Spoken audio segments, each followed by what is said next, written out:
News, सच जरूरी है। नमस्कार, MNS न्यूज लाइव में आप सभी का स्वागत है। मैं हूँ आपके साथ आंचल। आइए देखते हैं देश और दुनिया की तमाम बड़ी खबरें। इन 4 मंदिरों में छुपा हुआ है प्राचीन खजाना, दौलत इतनी कि देश की सारी सरकारें चल जाए। प्राचीन खजाना भगवान के नाम पर यदि हमको कोई भिखारी कुछ मांग ले तो हम उसे ज्यादा कुछ नहीं देते, लेकिन दूसरी ओर भगवान के नाम पर हम बहुत कुछ करते रहते हैं। देश में सरकार बनाने के लिए भगवान को बीच में लाया जाता है तो कई भगवान के नाम पर धंधे भी चल रहे हैं। आसाराम बापू और राम रहीम जैसे कथित धर्मगुरुओं के जेल में जाने के बाद उनकी संपत्ति का ब्यौरा भी सार्वजनिक हुआ था। इस बाबाओं की संपत्ति देखकर तो यही पता चलता है कि देश के कई बड़े व्यापारियों से भी अमीर है। इन बाबाओं की यह संपत्ति अपने भक्तों के बूते ही तो बनी है। जब एक आम आदमी मुश्किलों से घिर जाता है तो वो इन धर्मगुरु और बाबाओं के पास ही जाता है। इसके अलावा वो अपनी मनोकामनाएं की पूर्ति के लिए मंदिरों में भी माथा टेकता है, अपनी हैसियत से हिसाब से दान भी देता है। हमारे देश में कई प्राचीन मंदिरों में हर दिन करोड़ों का दान आता है और इनकी अमेरिका हमें अंदाजा भी नहीं है। 2016 के एक अनुमान के अनुसार आंध्र प्रदेश स्थित प्रसिद्ध तिरुपति बालाजी मंदिर में 7 टन सोना और 30 टन की चांदी जमा है। यह दिन ब दिन बढ़ता ही जा रहा है। यह तो उस खजाने की बात हुई जो दान आदि से आया है, मगर देश में कुछ ऐसे प्राचीन मंदिर भी है जहां बरसों से खजाना छुपा हुआ है। प्राचीन खजाना भी इतना कि कुछ देशों की तो सरकारें के पास भी इतना धन नहीं होगा। अब आइए बढ़ते अगली खबर की ओर। भविष्य की महामारियों से निपटने के लिए G20 के माध्यम से भारत की पहली पहल महामारी समझौता पर सहमति। भविष्य की स्वास्थ्य आपदाओं से लड़ने के लिए G20 देशों के कागजों पर अपनी स्वीकृति दे दी है। हालांकि वैश्विक स्तर पर इसका प्रारूप कैसा होगा, इसकी जिम्मेदारी विश्व स्वास्थ्य संगठन को सौंपी गई है, जो अगले साल मई 2024 में इस महामारी समझौतों को विश्व स्वास्थ्य सभा में प्रस्तुत करेगा।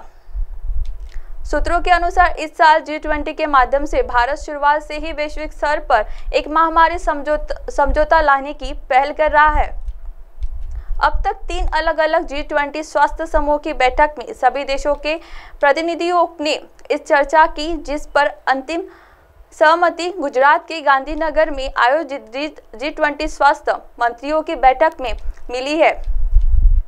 शुक्रवार को इस बैठक में WHO के महानिदेशक डॉक्टर टेड्रोस भी मौजूद रहे। उन्होंने कहा कि स्वास्थ्य के क्षेत्र में भारत ने कई सराहनीय कार्य है जिसने वैश्विक स्तर पर अपनाया जा सकता है। भारत की अध्यक्षता में G20 की बैठक में 3 प्रमुख स्वास्थ्य चुनौतियों पर चर्चा हुई, जिसमें महामारी समझौता के साथ साथ एंटीमाइक्रोबियल प्रतिरोध की रोकथाम भी शामिल है। केंद्रीय स्वास्थ्य मंत्रालय के एक शीर्ष अधिकारी ने बताया कि भारत की अध्यक्षता में महामारी समझौता पर सभी देशों की सहमति लेने में कामयाबी मिल गई है। अब आइए बढ़ते अगली खबर की ओर। एक्स पर डायरेक्ट मैसेज को छोड़कर ब्लॉकिंग फीचर जल्द हटेगा, एलन मस्क का ऐलान। जाने माने उद्यमी एलन मस्क ने शुक्रवार को सोशल मीडिया प्लेटफॉर्म पर एक्स पर डायरेक्ट मैसेज को छोड़कर ब्लॉकिंग फीचर को हटाने के अपने इरादे का खुलासा किया है।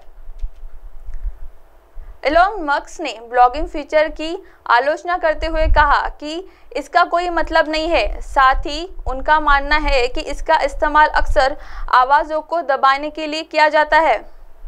वहीं एलन मस्क के इस ऐलान ने तरह तरह की विचारधाराओं को उत्पन्न होने का रास्ता दिया है। कुछ लोग ऐसे ट्वीट पर खुलकर और बोलने को बढ़ावा देने के साधन के रूप में देखते हैं, जबकि अन्य चिंता व्यक्त करते हैं कि यह असुरक्षित वातावरण को बढ़ावा दे सकता है।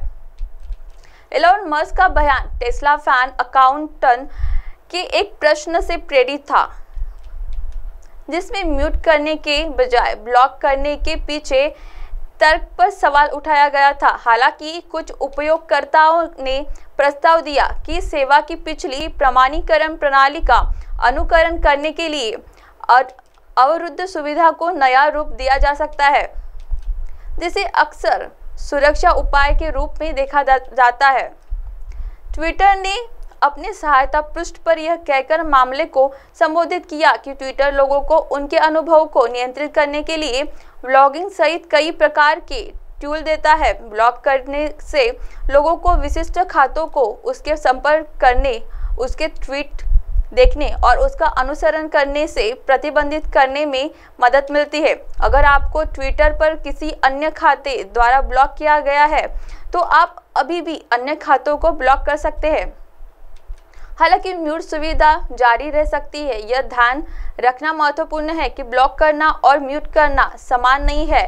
ब्लॉक करना प्रभावी रूप से अन्य उपयोगकर्ताओं को आपके खाते के साथ बातचीत करने, देखने या टैग करने से रोकता है, जबकि म्यूट करने से आपको पोस्ट उनके फीड से छिप जाता है। म्यूट होने पर उपयोगकर्ताओं को सूचित नहीं किया जाता है। अब आप हमारे चैनल को आपके मोबाइल पर भी देख सकते हैं। मोबाइल ऐप पर देखने के लिए प्ले स्टोर से MLS news TV app download करें। इंस्टा, लिंक, ट्विटर, हाईकुक, फेसबुक और कई सोशल मीडिया प्लेटफॉर्म पर हमारा चैनल उपलब्ध है। आप हमारे चैनल को लाइव भी देख सकते हैं www.mnsnews.com पर। फिलहाल वक्त हो चला है ब्रेक का, सो ब्रेक से लौटने के बाद देखिएगा देश और दुनिया की तमाम बड़ी खबरें। नमस्कार।